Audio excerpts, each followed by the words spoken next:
శ్రీమన్నారాయణ శ్రీ రామానుజాయ ప్రియ భగవద్బంధువుల ద్వారా తిరుమల దేవస్థానం వారు అలాగే ఆళ్వారు దివ్య ప్రబంధ ప్రాజెక్టు వారి సౌజన్యంతో మన దేవాలయంలో చేసుకునేటటువంటి ధనుర్మాస ఉత్సవాల్లో భాగంగా ఈరోజు మనం మూడోపాసనాన్ని అనుసంధానం చేసుకునేటటువంటి ప్రయత్నంలో భాగంగా ఈరోజు మూడోపాసనాన్ని ఆచార్య కటాక్షంతో అమ్మ అనుగ్రహంతో చెప్పుకునేటటువంటి ప్రయత్నం చేద్దాం.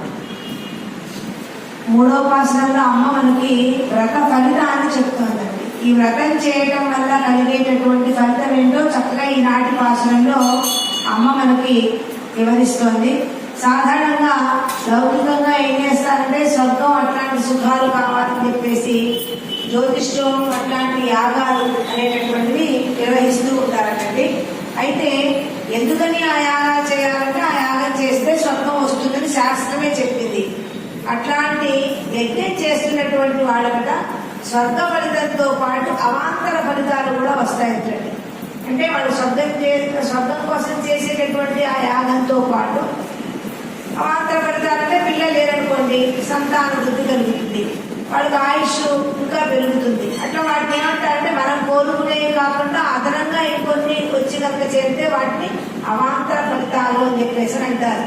అయితే సాధారణంగా మనం చేసుకునేటటువంటి వ్రతాలు నోములు వీటి వల్ల ఏంటంటే అవాంతర ఫలితాలతో పాటు వాళ్ళు కోరుకునేటటువంటి ఫలం కూడా దొరుకుతుంది.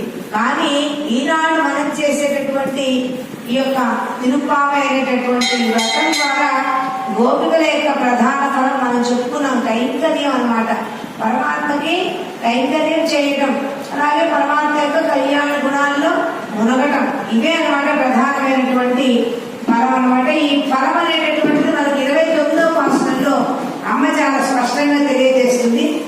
అయితే అవాంతర ఫలం వీళ్ళకి ఏంటంటే వీళ్ళు కోరుకునేదేమో ప్రధానమైనటువంటి ఏంటంటే కృష్ణ సమాగమం. మరి వీళ్ళకి కూడా అవాంతర ఫలం రావాలి కదా. ఏంటి అవాంతర ఫలం అంటే గోప వృద్ధులు కోరుకునేటటువంటి వర్షం.